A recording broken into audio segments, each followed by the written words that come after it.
toy izao ndraiky avana ny teny zaraina zay omenantsika anio fanomezana ho anao.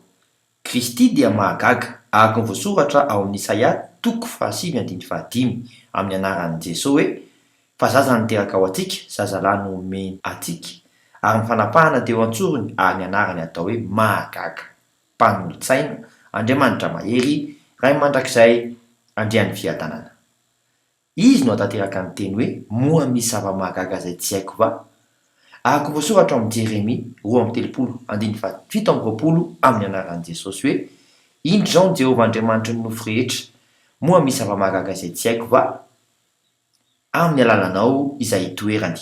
Araka ny voasoratra amin'ny Galatiana 2:20 amin'ny anaran'i Jesosy hoe vaomby miaraka amin'ny Kristy amin'ny hazo fijaliana aho, ary tsy izao intsony ny velona, fa Kristy ny velona ato anatiko, fa izay ivelomako ankehitriny eo amin'ny nofo dia ivelomako amin'ny finoana ny zanak'Andriamanitra izay efa tia ahy ka nanolotra ny tenany hamonjy ahy.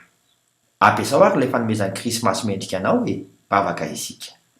Kristy ampiasao ao mba ho tsapan'ny hafa fa mahagaga ianao Kristy ato anatiko. Amen. Mandra-peona tompoko, fiadanane.